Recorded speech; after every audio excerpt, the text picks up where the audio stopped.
All right, so we are live, so we'll begin shortly for those of you who have tuned in.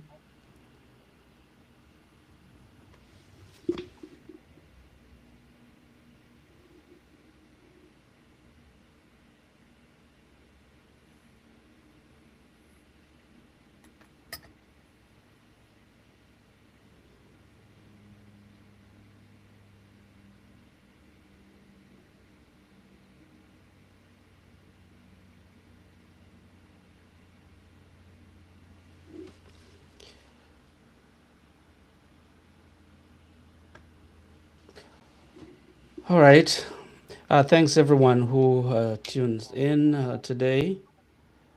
Hold on, say something.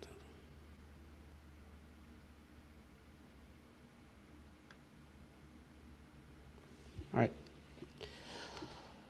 so we are live today with Dr. Jok Madut, and we're going to talk about a number of things, especially the recent events in South Sudan, especially the resumption of the war between SSPDF and SPLA-IO.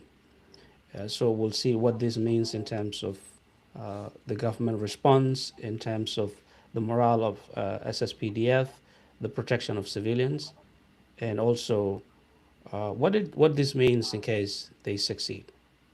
So, Dr. Jok, welcome to KuirthiyTV. Thank you very much, sir. It's my pleasure to be back again. Okay. So, I want to begin by asking you about your assessment of the situation. Yes, it is hard to know where to begin.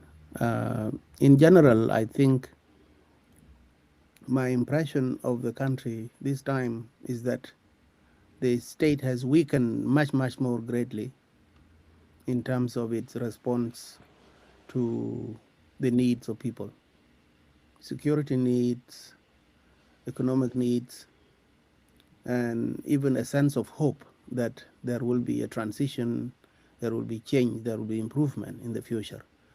I think the mood of the people, at least in some of the towns that I have visited, this time around seems more dampened, seem more nonchalant about the role of the state in their lives. Um, so that's just the general feeling that I get, that things are not looking up, that the citizens don't seem to have a sense of confidence in their citizenship in the nation as the primary basis for inclusion and for service delivery. They don't have confidence in the ability of the state to become uh, the provider and the arbiter when there are conflicts. I come from a Apuk, and as we speak, this whole past few days, Gogrial East has been under serious uh, attack from across the border from Unity State, from Mayom. Cattle raiding and killing of people has been going on now for about 10 days. And there is no any sight of a government intervention. So the citizens there are having to fend for themselves, uh, even contemplating the idea of surrendering to the invading force from Unity uh, because of the sense that they are being attacked because of the perception that they are the defenders of the government, that the government of South Sudan is made up of a lot of people from that county. So they are the government and therefore are under assault for that role. Whereas the local people are saying, but this government that we are being killed for is not a government that serves us. So that sense of surrender or to the fate of whatever comes with regards to violence is widespread. Same attitude I've seen with regards to northern Jonglei, where there is an ongoing military onslaught between coming from the SPLA-IO uh, and uh, independent white army outfits from Loanware and other opposition forces like SPLA-IO Kitgwang branch. I heard Gadwich Dwal talking about the unity of all the opposition forces on this attack on Pajut and the capturing of that town and other neighboring territories. The local people there are at a crossroads. To stand up against the IO will make them targets. To surrender might also allow them to be crushed as the SPLA-IO marches towards Bor. So people are really unsure what to do, to join the opposition or to surrender to the opposition or to fight against the opposition, in which case they will now be seen as enemies of the opposition, defenders of the government, Okay, while the government is nowhere there's one to thing that facilitate that process. there's one thing that I always think about in terms of the politicization of the issue, but also there's also the ethnic dimension. So sometimes people may say, and this is something people talk about a lot, they think, the SPLMIO has, in terms of politics, politicians are from different ethnic groups. But in terms of the fighting force, the majority are Nuer. Yeah. So that tends to make some people politicize it. And I've talked to some IO officials, and one of the things they say is, there's nothing to do with ethnicity. This is just only politics. So when you talk to people, do they have that sense of uneasiness, or do they say, no, this time it's different? This is just politics. It has nothing to do with ethnicity. I think those in the towns, those in political positions might argue that this is opposition versus government. It has nothing to do with the people. But the actual fighting on the ground often gets subjected to sort of the historical lens of things that have happened in the past. You see, the cycle of violence in South Sudan is such that every single episode of conflict is triggered by a previous conflict that has remained unresolved. So when an IO force comes down your village fighting the government, supposedly, the first thing that comes into your mind if you are a Jing or Dinka is not that these people are after the government. What comes to mind is that these people are after us as ethnic community. And I think that is really what makes these civil wars in South Sudan so more deadly, and because of the memory of past episodes of conflict, like 1991 when there was a massacre in Bor, like 2013 when there was a massacre of Nuer people in Juba, and retaliatory massacres in other places. All these things are in the minds of people when war breaks out, like it is happening now in Jonglei. So it is politically motivated in terms of the people who are leading it, but it is received as an ethnic war in terms of the people who actually have to live with war, in war. Okay. There was something someone told me a while ago, when people would admit in private that this has nothing to do with ethnicity, but when they come to public, they would still resort to ethnic dimension of the war. So when you talk to the people, would they say that this is something that has nothing to do with ethnicity, but then they will say, okay, we'll still pay attention to the ethnic dimension of this? Well, or do they say completely, no, this is different this time? I don't think any South Sudanese has reached that level of saying that war in South Sudan has nothing to do with ethnicity. I think people are still very much preoccupied with ethnic identities as a way to negotiate power. Therefore, now, as the SPLA-IO and other opposition groups aligning themselves currently, as they embark on this war, their first line of opposition is going to come from people who think that these are Nuer, Mm. who think that these are not just opposition to government. There are people who might even go further to say if they succeed and take power, the IO is going to become a Nuer government and it will retaliate against the Jiang for all the things that have been done throughout history. I think there are lots of people who are not convinced that the conflict in South Sudan is independent of ethnic identities. Okay, so we'll come back to that. I want to go to the morale of SSPDF. Mhm. So this is a national army that is not paid. So do you think they're up to the task to face SPLA-IO forces?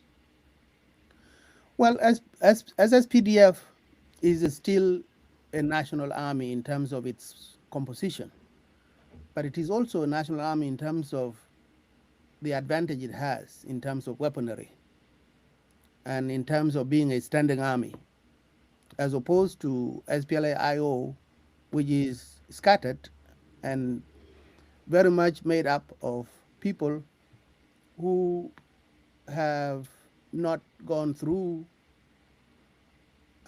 proper training.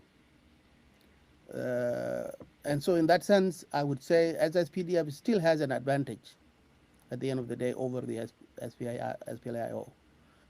Um, but that advantage is is um, weakening by the day, primarily because of the sort of sense of negligence, perhaps even the dereliction of duty on the part of its leaders, where soldiers have not been paid for a very long time, where soldiers don't have any sense of being people who are defending the nation because the nation is not defending them. Their kids are not in schools.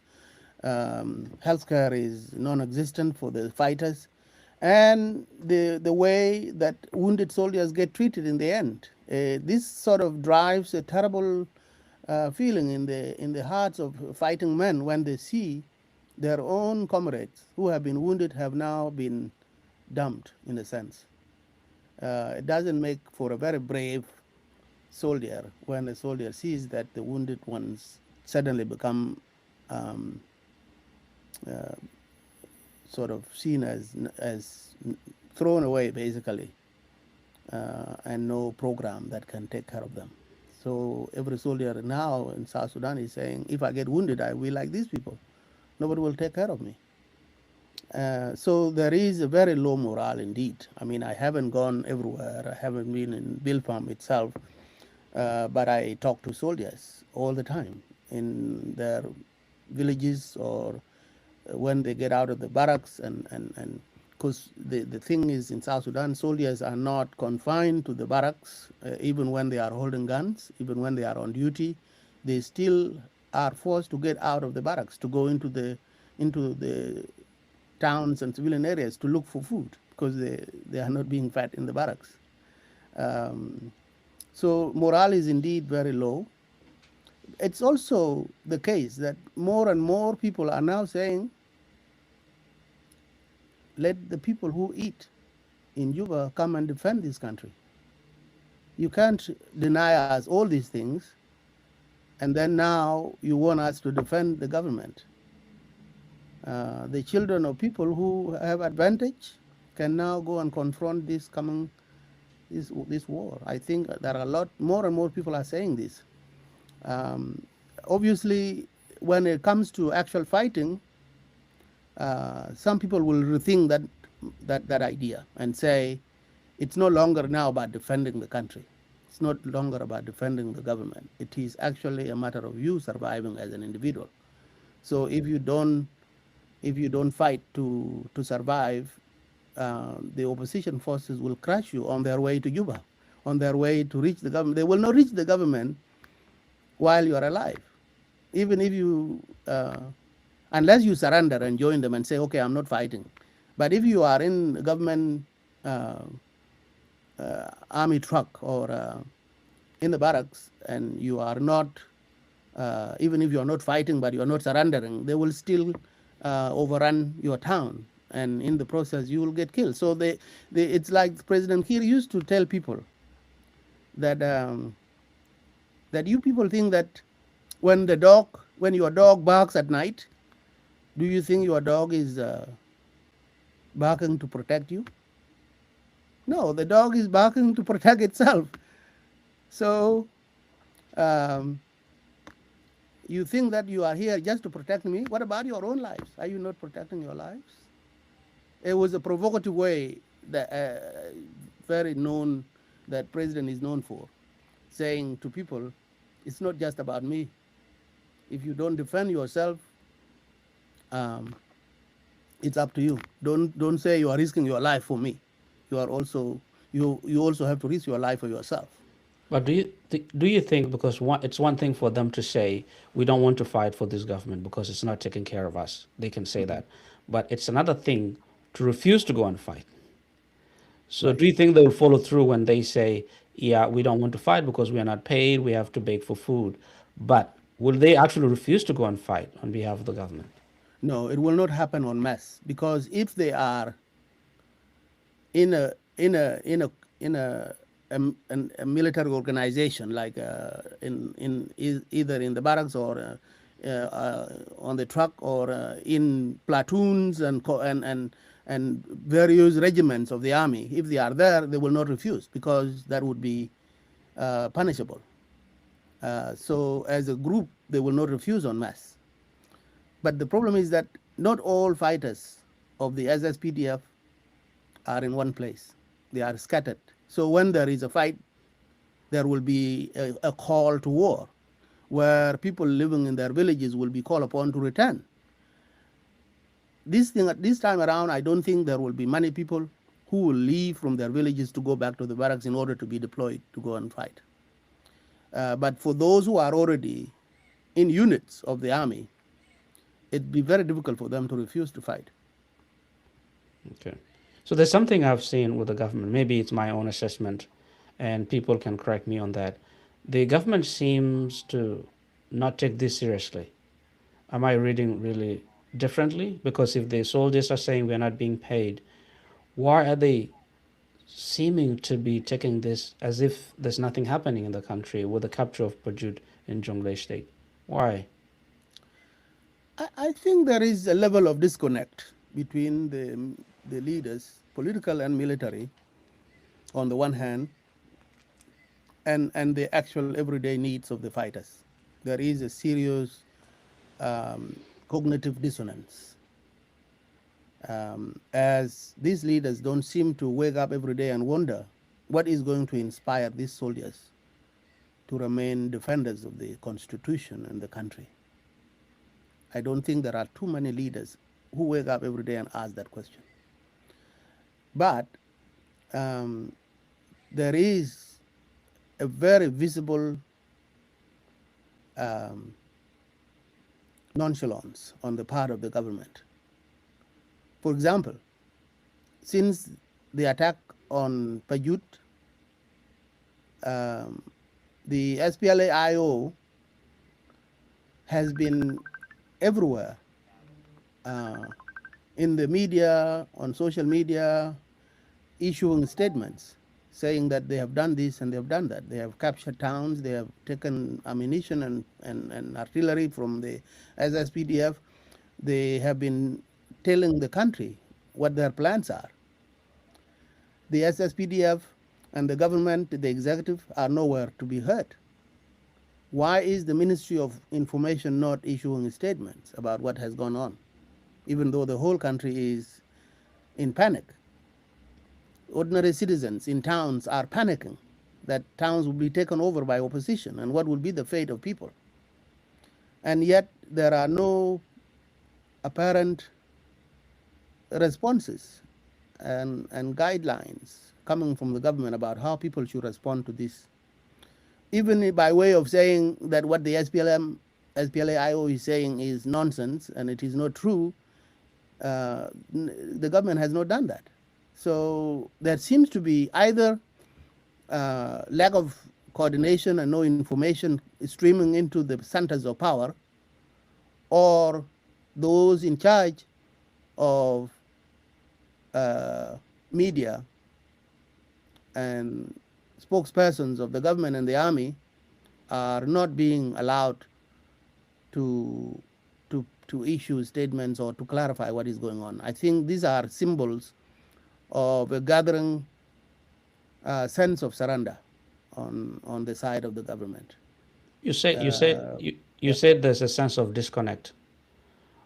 Now, if they see this and the capture of Pajut is not very far from the Jonglei state capital, so Right. this is not something people are imagining. This is something that is happening. Now, is this is because they have some sort of a backup plan, like what happened in 2013, where they brought in UPDF, or is this something they are banking on? Because this doesn't make any sense to me. So the spokesperson of the SSPDF is not coming out to say something, as you said. There seems to be a level of comfort in Juba that seems to give me an impression that Juba is really, really far from the theater of war. So Mhm. where is this coming from? Is this disconnect some comfort because they know they have resources, or what? It's a combination of those, I would say. There is a sense of confidence that as PLM, SPLA-IO would not be able to reach Juba. But so what? Even if it doesn't reach Juba and has captured all other towns, that will still be very, very like if SPLA-IO took Bor today, would that not be a major victory for them and a loss to the government, especially if civilians are not protected in this process? It will still be a great loss. So I think there is that sense of confidence, but it's a misplaced confidence in my view. It is even wrong and almost immoral confidence if you are going to allow your citizens to have to decide for themselves whether to stand up in defense of their town or to surrender to your opponent. That is not a choice you should give your citizens. But there is also the, the growing attitude among public officials where they are not actually feeding credible and timely information to the top decision making offices like the presidency or even the parliament, where some officials who are probably unhappy with the government to begin with will probably sit on that information and not give the credible, timely information to those who need to make decisions. There is that, this has been growing. It's been gaining momentum. The fact that some people within the system are not happy with that system, so they will not mind if something happened to that system. That's another angle. The last one I want to say on that is that some of the um, top decision makers in the presidency, particularly the president himself, the minister in the office of the president, the special advisor on Ms. Adut Salva Kiir, advisor to the president on special projects, who is essentially being seen as the top decision maker currently, have not really internalized the dangers that they face when it comes to the survival of this country, of this government rather. They have not really uh, come to terms with that reality. So I think it's a combination of those that projects an image of a government which is not very worried and very responsive, and a government that is not planning, a government that does not communicate with its citizens to say, here is what has happened, here is what we are going to do, or talk to the army, give them equipment, give them food, mobilize them, trucks, and deploy them. There is no activity. There is nothing going on as we speak in response to what is going on in northern Jonglei. Recently, And we that speaks about the disconnect of the government. recently we had the chief of general staff with the issue of the red belt. They took it seriously. You Mm-hmm. could see them in the media. You could see them releasing press releases, and they took that seriously. Mm-hmm. We don't see the same thing. the Exactly. same level of urgency, the level of seriousness with what is happening in Jonglei State. And that maybe is the reason why some of them may say, okay, let what happens, happens. But because they are complicit within the system, they are people who are within the system and they are seen by South Sudanese, by even the SPLA-IO and other forces like the NAS and UPA as complicit with the looting in the country. So if for if this succeeds and deposes President Kiir, where do they think they will land? Well, I mean, when the moment comes, when that 0 hour is here, those who are complicit from within the system will automatically be seen as supporters of the incoming force. In fact, they may even be in contact, such that when the hour comes, they will simply switch sides. So that's on the part of people who are, that we know, who are definitely in the system, but kind of secretly working for the downfall of the system. But in terms of people who just are unaware or have no knowledge or have no um, clear idea about what to do, those ones will be uh, those ones will be victims of a change that might come through this armed assault. Should the SPLA-IO succeed? Should the SPLA-IO unite with all the others, with NAS, with UPA, with Kit Gwang, with I don't remember what is the name of the outfit that Boy Rolnyang is commanding, which is part of UPA. If they all unite and have access to weapons, they will have political legitimacy in terms of citizens joining them. Niall Deng is from Tony has joined them, and he might be able to attract his constituency to the side of UPA.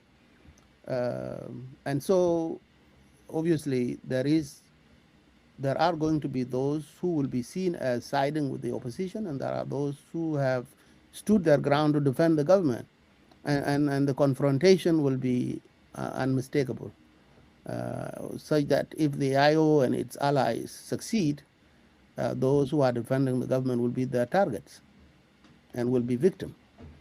Um, we were joking today about uh, what if the SPLA-IO actually took power and toppled President Kiir, um, or President Kiir and his people, fearing for their lives, uh, skip town under the weight of SPLA-IO marching towards Juba.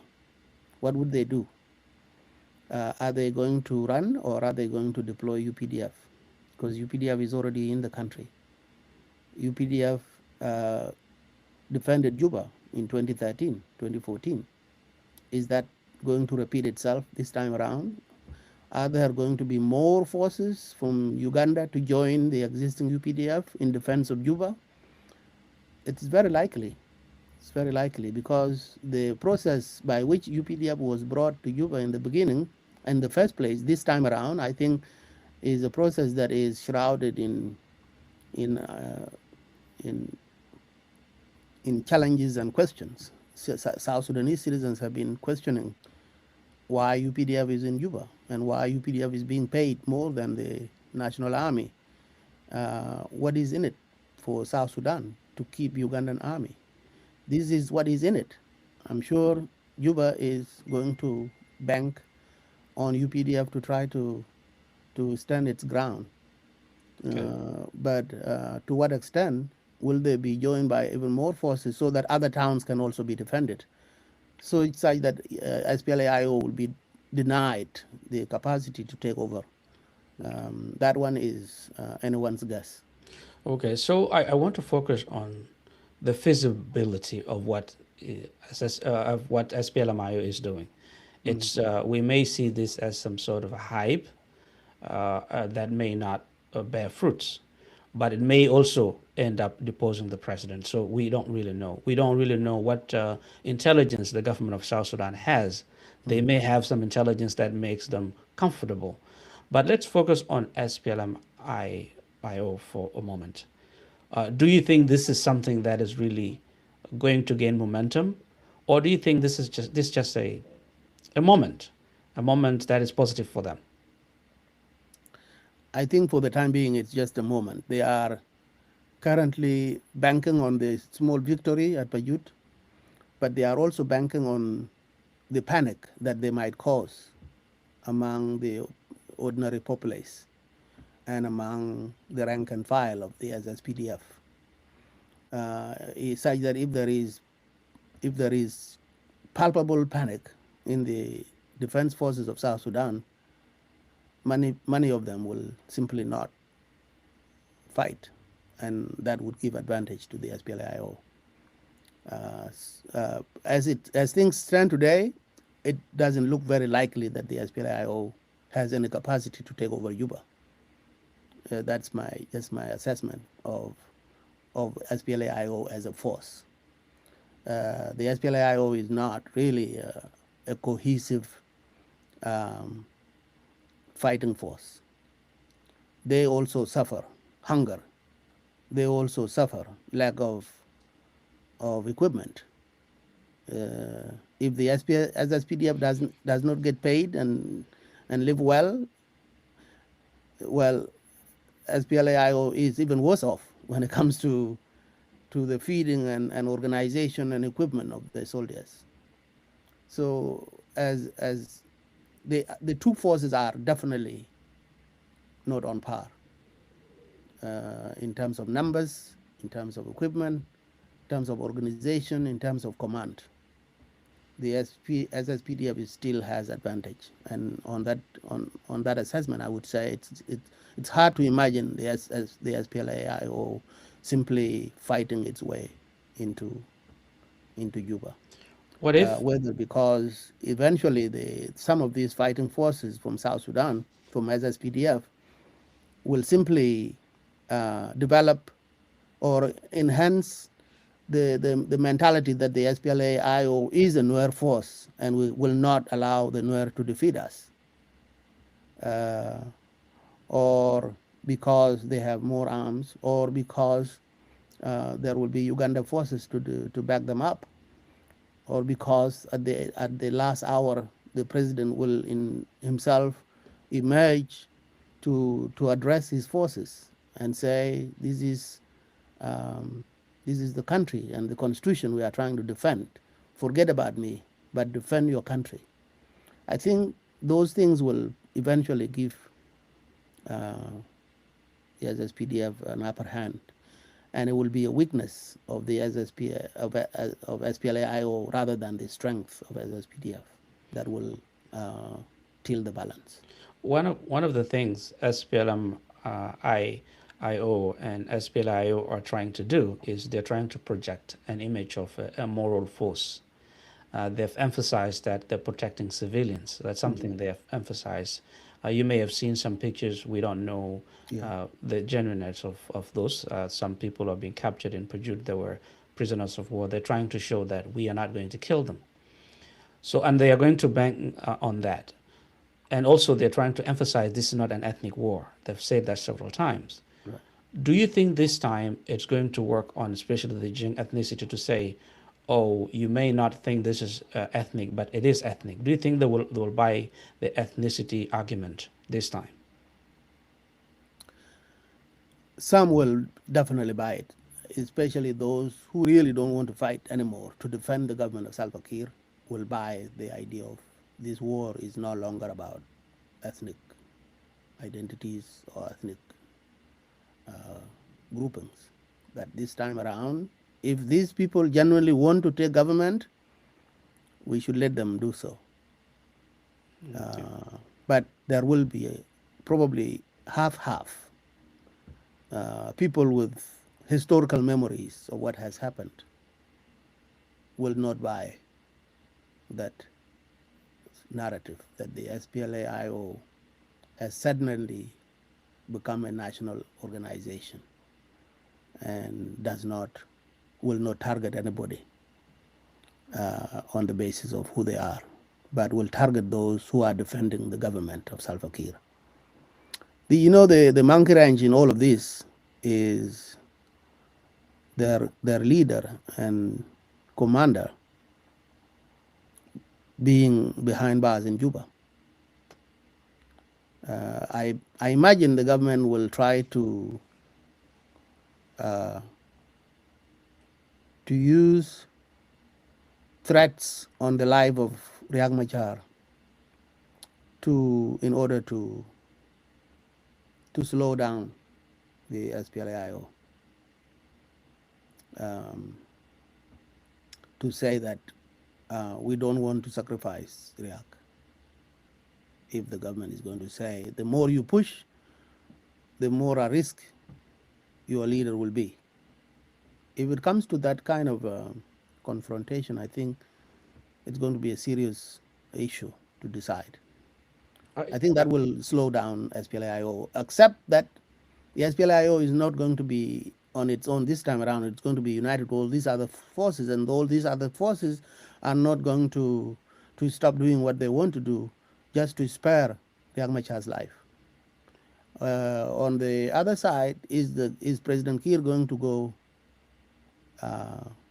that level of desperation to want to hurt Riek because his people have carried the day on the battlefield?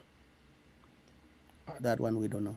I did ask Dr. Isagan this question, that if the SPLA-IO goes towards Juba, they risk the life of Dr. Riek Machar, and he said he's already at risk, and he said there's nothing they can do. So if that is the position of SPLA-IO and SPLM-IO, that means they will just go to Juba whether the president harms Riek Machar or not. Right. So if that's the case, then they will not be really worried, and Riek Machar's life is not part of the equation. That may be true. That may be true indeed, because already even the speed at which they have shifted power and focus on him onto other leaders, with Nathaniel Oyet now being the commander in chief, and other leaders in Western Equatoria, in Western Bahr Ghazal, and now in Jonglei and in Upper Nile. There are other leaders who are going to push for military victory, whether or not Riek Machar will be sacrificed or spared. So I think that may be the case indeed. That but I don't think President Kiir is going to go that low and say, well, because my forces have been defeated, I'm going to do away with Riek Machar. I think that would be just unthinkable. On that front, I would say President Kiir will choose the compassionate side, even if he loses. Or someone mentioned a comment here that Riek Machar is not bigger than the movement. Right. So that may be also an argument. The leadership of SPLA-IO is saying, okay, we cannot say, okay, we will stop if the president threatens the life of Riek Machar, because what we are fighting for is bigger than Riek Machar. It could be, as they say, liberation of the country. That may be one of the arguments. Absolutely. In terms of working together, because I think SPLA-IO has a historical or this image of being a Nuer army. That's an image they cannot easily shake. It may not be true, but that is the image people have of it. If they join forces with other forces like the UPA and the NAS, they may succeed. And one of the things you mentioned earlier is about creating a panic and creating the impression that this is a momentum that's not going to stop. That may cause also a panic within SSPDF, and there may be desertion. So their strength is not necessarily in the force they have and in the strength they have, but in the morale and what they create in the country. Something Niall Deng said recently about popular uprising. That's something Deng Wak said also, popular uprising. That may be something. Do you think that's a possibility to support this momentum? It's a possibility, and I think that is really what has been on the minds of opposition people and civil society throughout the country that if there is a sustained pressure on the security forces of South Sudan from the opposition side, it would give room for ordinary citizens to rise up against the government in Juba and other towns. That possibility is palpable because the government security forces will now be engaged to engage in the field to be used to crush any kind of civic action. And so there may be that two-pronged approach from the opposition side, inspire the ordinary citizens to rise up while sustaining bombardment on the military side. This could be a winning strategy for the opposition. But as you say, the SPLA-IO is still burdened by that image of being an ethnic army. Its leaders have become smarter in that regard, in saying, in really driving that message home everywhere, every chance they get, that we are simply opposed to the government of Salva Kiir and we want to topple the government of Salva Kiir, and no citizen should fear us that we would target them unless they stand in the way as fighters. And that message seemed to be gaining momentum mainly because of all the various communities are now in arms against the government. Recently, because of the arrest of Benjamin Bolmel, there has been a growing feud between Gogrial and Awil in terms of Awil people feeling slighted, not just on account of Bolmel, but also as soon as Bolmel is out, other Awil people have also been either fired or threatened to preempt their protest against the arrest of Bolmel. So people in Lakes are quiet. They have not said anything in this wrangling. I would say the people of Jonglei, particularly the Jing of Jonglei, have simply just gone silent and are not commenting. And so there is a sense in Juba that this is a Warab government. Let them do it. When you go to Warab, the Tony people will say, no, this is a Gogrial issue. Let the Gogrial people deal with it because they have abused power for far too long. You go to Gogrial and people will say, no, you go and ask the Awan people to deal with this. But even when you go to Awan, they will be like, no, there is a place there called Mayan which is the place where Salva Kiir comes from. And they have been the one who have milked the cow for too long. And now there is an impending disaster. Let them deal with it. I think that level of localized politics has gone very far against the government so far. Yes. So that brings me to the protection of civilians. And this is where I really care about. I'm not someone who's partisan. I don't really care who is in the leadership in Juba as long as civilians are protected. And I've talked to some SPLA-IO officials, and they are saying that, yes, they will protect civilians. But it's one thing to pledge, but in the situation of war, you can't really guarantee anything. So far, we haven't seen any major violations. Do you think they will stand up to the test? It depends on how these quote-unquote civilians would react to the advance of the SPLA-IO. If people reacted by trying to mobilize a force against the SPLA-IO, they will endanger the lives of civilians. If people reach out to each other and say, look, if you are against the government, we are ordinary civilians. We will not stand in your way. We will let you pass. Let the government deal with it. I think communication across lines of battle would be key to protection of civilians. There is no evidence that this has been done before. But there is now an increasing sense that the SPLA-IO wants to be a responsible revolutionary movement, and they have tried uh, to assuage the fears of non-Nuer people, especially in Jonglei, to, to, to, to, to accept and strongly believe that this one is just between the government and the opposition, and civilians will be protected, and they will go out of their way to do it as organized part of the SPLA-IO. But what about uh, the non-organized sort of ethnic-based fighters like the White Army from Law Nuer? Recently, the government has tried to to use some Law Nuer against other Law Nuer. Those Law Nuer who are on the opposition side have recently been made to fight the Law Nuer who are on the government side, especially in UI. And so this has created a situation where some civilians are being seen by the opposition as siding with the government and therefore fair military target.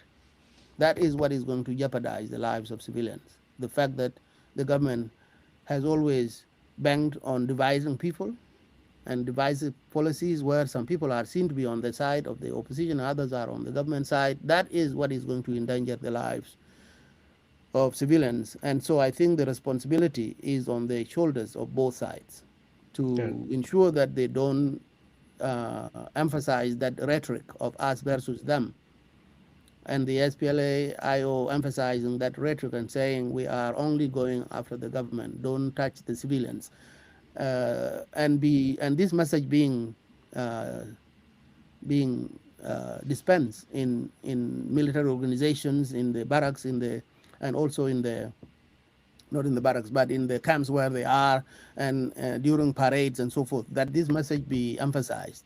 But emphasize not just because these are civilians and they are your brethren, they are citizens like you, but to say that don't touch the civilians because that is what is going to give us credibility in the eyes of other citizens, but also even in terms of humanitarian law, and in terms of laws of war, in terms of you becoming a credible alternative government in the future, means that you must not taint your image with atrocities against civilians.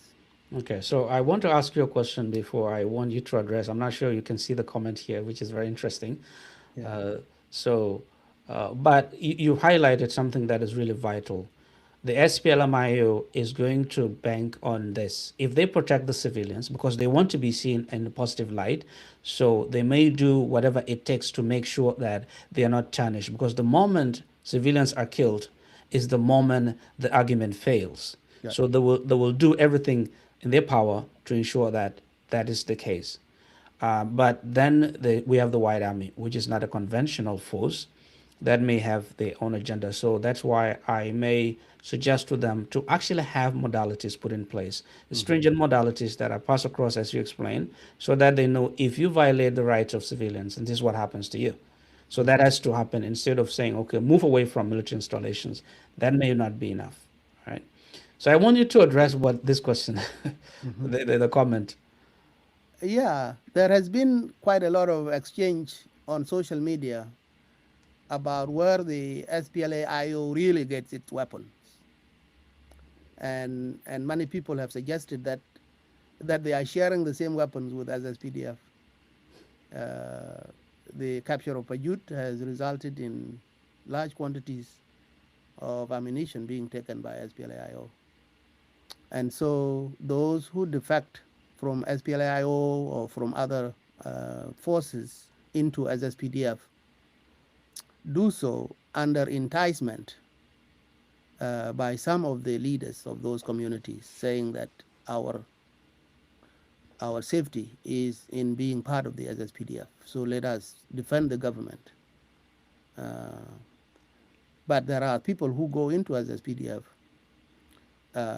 looking for intelligence, and then eventually, when the situation presents itself, they defect back. They look for weapons and they run away with the guns. This is particularly the case with informal militias from White Army who might go into the SPLA, I mean SSPDF, with the with the with uh, with the mindset of simply going and find out what the government force is made up of and what strength they have, what weapons they have, so that um, when you leave and go back to your white army, you will come with that information. I think in terms of protecting civilians, yes, you're right. I think the SSPDF, I mean the SPLA-IO would have to have not just rudimentary announcements or pronouncements, but even actually written down rules of engagement being given to some of the commanders to say civilians are are off limits, not just because we want to protect them, but also because we want to act like a legitimate force, like a government that in the making, Okay, so and to protect ourselves against any kind of international indictments in the future. do you think it's a sort of a conspiracy when people say, okay, they are defecting to SSPDF to acquire arms to come and bring them? Is there a logic to it, or do you think it's just a No, conspiracy? there is no concerted logic to it. I think people who defect are not uniform. Many people might defect for all the various reasons they have as individuals. And so to tie them with one brush that they are defecting because they have ulterior motives is a bit far-fetched in my view. Okay, so Cole said people are dividing themselves locally. Let's see how protection of civilians is implemented when opposition capture, and that is really a crucial point, because if a major town like Bor is captured and civilians are protected, then that will give South Sudanese uh, an idea as to where SPLM-IO stand. That will be a big test for them. Oh yeah, I think it is actually being seen, being practiced. That is what is going to convince people. As things stand, I don't think there are a whole lot of civilians who are confident in staying in areas to be taken by SPLA-IO. If you are in Bor now and SPLA-IO marches into Bor, the number of people who are going to stay hoping for protection from SPLA-IO is going to be much, much less than people who flee town out Why of do you fear think that they that's the might be case? killed. Why do you think that's the case? Oh, because there is no historical evidence that civilians have ever been spared. If you are somebody who was a child in 1991 and saw what happened, I don't think you have shed that history, that memory. If you were in Bor in 2014, uh, when SPLA-IO, or before it became SPLA-IO, took over, when Riek Machar passed through, the memory you have is that civilians are not off limits. So I think it is the actual practice of it, where civilians actually see with their own eyes that they have been spared, others have been spared, that they might come back to town and say, oh, these people are not after civilians. They are simply against the government. Then some civilians who have fled town might come back and say, oh, it's safe. But until that has been demonstrated, uh, I think a lot of people are still skeptical about the capacity of SPLA-IO to protect civilians. So let's talk about hypotheticals and counterfactuals. In case the message from SPLM-IO catches on, and other people in other towns in South Sudan, enter into popular uprising and say we are tired of this regime. It's not protecting us. It's not paying us. And then there's a popular uprising, and then SPLM-IO and other forces join hand. What do you think is the eventuality? Because you know that liberation armies are not always humble. When they capture, they think they are entitled to whatever is to gain. And we've seen with what is happening now in Uganda. What do you think Right. would be the eventuality? We are talking about hypotheticals here. Well, very clearly, if one side wins against the other, the possibilities are this, that the winning side will say, I want to behave like a government should behave if I take over. That will be most likely among the leaders and those people who are kind of quote unquote educated or learned or politically aware and savvy and conscious. They might push that agenda, that idea that let us behave like a government in waiting. And that would be to the advantage of civilians if that catches on. But there will be people who say, um, we cannot trust them. We cannot trust these people. There are people who will say, who will simply be driven by passion and memories of the past and willing to and be driven by sentiments of revenge. I don't think a lot of people in South Sudan are um, convinced that there will be no revenge attacks on people, especially in memory of 2013 massacres in Juba. You've seen messages of people saying, well, until the Dinka live in the POCs like we did, they will not know the pain of what they did to us. So there are definitely a lot of people who want to take revenge.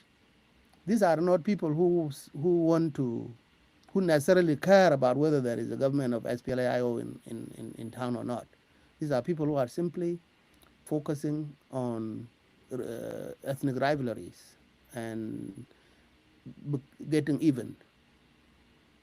There are many people with those passions. So hypothetically, if the SPLA-IO takes over,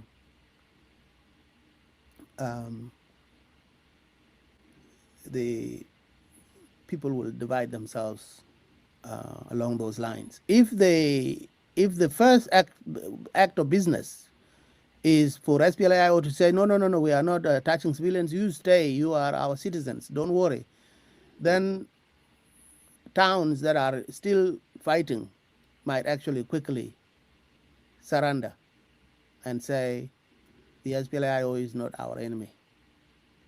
And that if they have overwhelmed Salva Kiir's government, and this will be the end of Salva Kiir's government, so be it. I think there will be, like in Wau, for example, or in other towns of Bahar Ghazal, where especially the border areas, from Twitch to Apuk, to Kongor, to Law, to Apung Padoj, to Lon Pagar, these Dinka areas bordering Unity State, and even further to lakes bordering Panyijar and to Yurul, all the border people who are currently facing attacks from Unity State will quickly choose to dialogue with the Nuer from Unity on the basis that if the government is what you want, instead of us risking our lives fighting you, we will give you passage, so you can go to Juba and go to Wau, go wherever you want to go. Just don't kill us on the way. Just don't take our cows. Don't rape our women in the process. Just go. We'll give you passageway. We will even, some of us will even join you to go and topple the government of Salva Kiir. There are lots of people who are very, very, very unhappy with the government of Salva Kiir, only being constrained by ethnic politics, of that this is our government. If this government falls, we will all die bad death.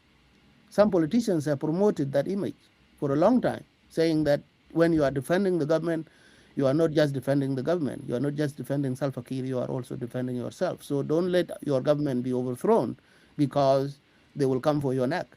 That message has always been promoted by some failed politicians and leaders who say, who think that they cannot rise to power without ethnic politics. And I think this time around, if the SPLA-IO proves itself in one town where it has spared lives of civilians, it will catch fire everywhere else.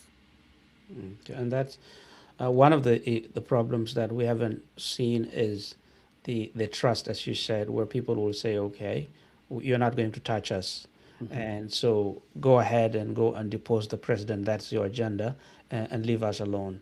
The other issue is civilians talking to themselves and saying, "The problem in the country is not us; it's the Right. political elite." So among ourselves, let us dialogue. The grassroots dialogue that has not happened because the elite influence Exactly. they influence the people. Look at what happened in Lake State, where the politicians in Juba influenced what happened and people killed themselves. It's the same thing in other states. So the people themselves have not come to the point where they dialogue among themselves, where they say, the Nuer have not been our problem. Even in 1991, without the the mutiny, or they call it the coup, by Lama Kon, Dr. Yagmachar and Kong, Mhm. there would not have been a massacre in Jonglei Exactly. State. It's the same thing in 2013. So that dialogue is something I think we should encourage among our people to know themselves so that they know the problem isn't them. It always starts at the top and then they come and kill themselves with you on behalf of people who don't care about them. Well,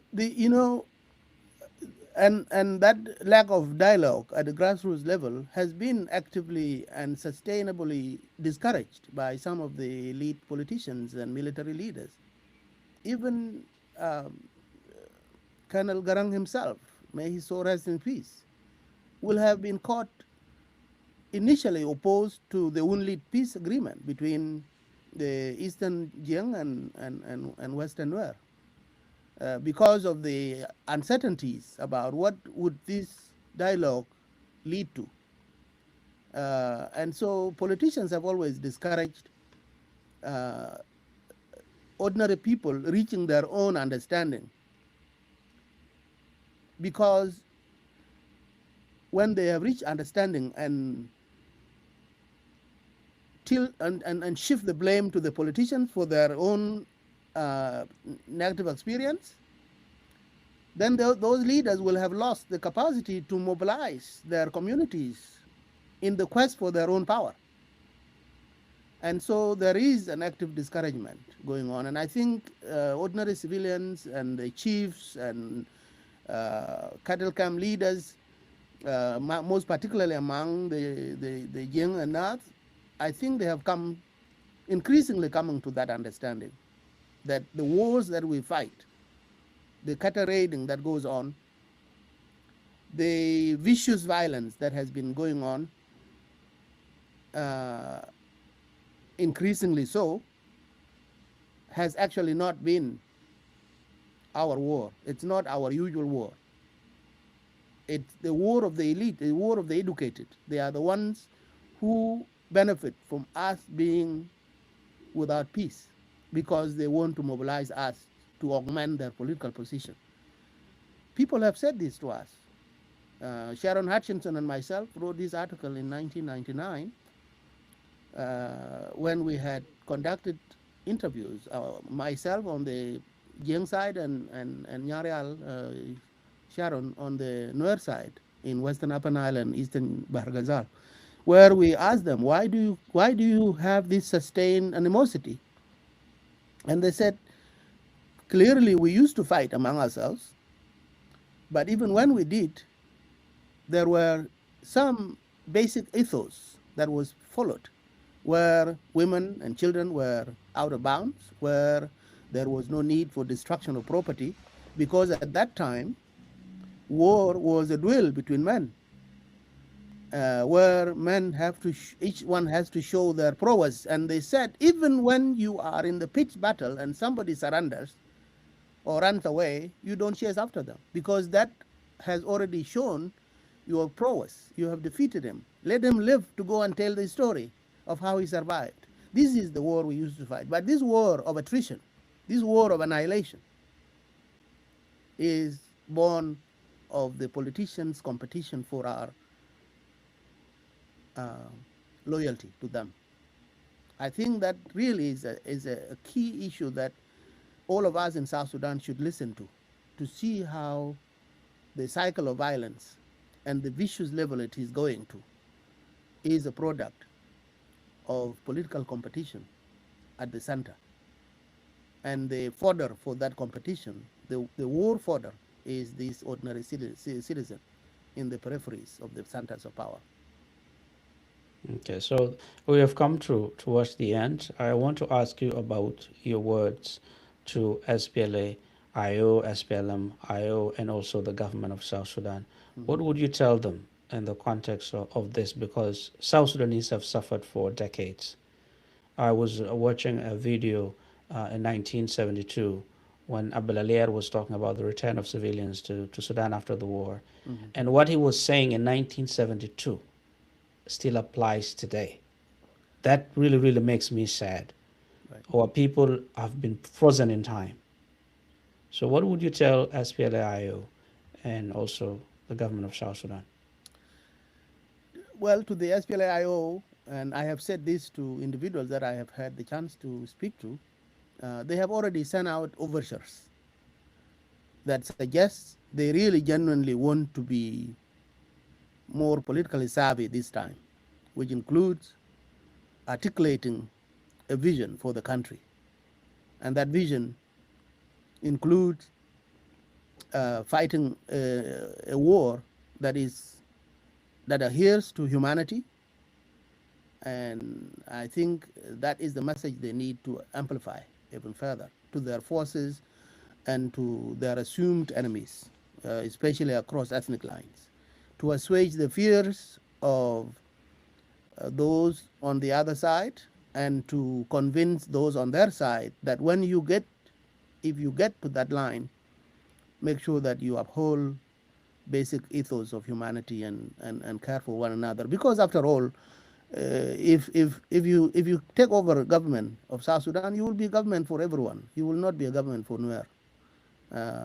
If you drive that message home diligently and concertedly to your fighters, I think it can gain momentum, both in terms of protection of civilians, but also in terms of you gaining ground. So that's for the SPLA-IO. For the government, I think there is a level of desperation on the government side, and that desperation might lead to indiscriminate attack on people that are assumed to be on the IO side, especially that they have helicopter gunships and they have bigger artillery. The temptation to beat the heck out of people that are assumed to be on that side is far too strong. And I would say to the government leaders, military and otherwise, that these people are still your citizens, even if you are assume that they are supporting the other side. And to mete out indiscriminate punishment of people will simply keep the country in the same mess that it has been in it. It has been in since 1980s, and the cycle has to be broken. And I think the leaders in the military and in public office in Juba and elsewhere under SPLA, SPLM should begin to think about how to sever that cycle and transition into civilized politics, where competition for office doesn't have to trample people's lives. Okay, there's something you raised earlier, and I think it's something that is fundamental to emphasize, where some newer people were saying we suffered in the side, the internal displaced side, and we suffered for a long time. The only way we can feel better about this is for young people to also suffer in the same way. So I think that may be something that people may internalize. It's like when you fight with someone and someone kick you, and then they some people come and then they stop you and the fighting is stopped, and then you're still hurting and you haven't retaliated.